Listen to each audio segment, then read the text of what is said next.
નમસ્કાર દોસ્તો, સ્વાગત કરું છું આપ સૌ કોઈ મિત્રોનું ગુજરાત ગવર્મેન્ટ જોબના યુટ્યુબ પ્લેટફોર્મ પર।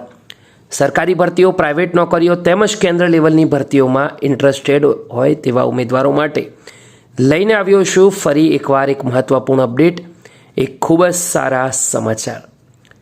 ભરતી બાબત સંપૂર્ણ જાણકારી તમને મળે એની પહેલાં આપણા પ્લેટફોર્મને એકવાર જોઈન જરૂરથી કરજો, સાથે ટેલિગ્રામ પ્લેટફોર્મમાં જોઈન થવાનું ભૂલતા નહીં, જેથી આવનાર આવી અવનવી અપડેટ બિલકુલ ફ્રીમાં તમારા સુધી પહોંચતી રહે।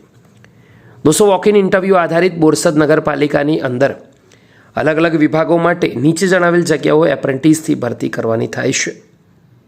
આ ભરતીના ફોર્મ તમે 2 માર્ચ 2024 સુધી ભરી શકશો। શોર્ટમાં દોસ્તો 2 માર્ચ 2024ના રોજ વોક ઇન ઇન્ટરવ્યૂ રાખવામાં આવ્યું છે, તેમાં તમે ભાગ લઈ શકશો। વિવિધ પદો પર જે ભરતી આવી છે, જેમાં સૌથી પહેલી કોમ્પ્યુટર ઓપરેટરની છે। 4 જગ્યાઓ પર ભરતી આવી છે, જેમાં લાયકાત ITI સરકાર માન્ય કોર્સ CCC++ કોપા રહેશે। આસિસ્ટન્ટ સેનેટરી ઇન્સ્પેક્ટર માટે 3 જગ્યાઓ છે। લાયકાત તરીકે HSI ITI સરકાર માન્ય SI કોર્સ। મદદનીશ ઇજનેર માટે 10 વેકેન્સી ડિગ્રી ડિપ્લોમા સિવિલ માટે, જ્યારે 1 વેકેન્સી ડિગ્રી ડિપ્લોમા મિકેનિકલ માટે। ઇલેક્ટ્રિશિયન માટે ડિગ્રી ડિપ્લોમા ઇલેક્ટ્રિકલ 1 વેકેન્સી છે। ફાયરમેન કમ ડ્રાઈવર માટે ધોરણ 8 pass, heavy vehicle driving licence અને સાથે 3 જગ્યાઓ જરૂરી છે। એકાઉન્ટન્ટ માટે BCom MCom ફરજિયાત છે, 1 જગ્યા છે, જ્યારે ઇન્ટરનલ ઓડિટર માટે પણ BCom MCom ફરજિયાત 1 જગ્યા રહેશે। વાયરમેન માટે ITI સરકાર માન્ય કોર્સ હોવો જોઈએ, જ્યાં 3 વેકેન્સી છે। રેડિયો વાયરલેસ ઓપરેટર માટે ટોટલ 2 વેકેન્સી છે। ઓપરેટર માટે ITI ફરજિયાત છે।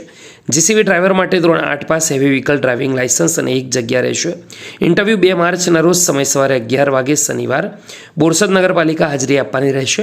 આશા રાખીશ આ માહિતી તમને સૌને ખૂબ જ ગમી હશે। દોસ્તો, વિડીયો ગમ્યો હોય તો એકવાર જરૂરથી લાઇક કરજો, સાથે તમારા બીજા અન્ય મિત્રો સુધી શેર કરવાનું ભૂલતા નહીં। ચલો દોસ્તો, હવે નજર કરી લઈએ જરૂરી શરતો પર।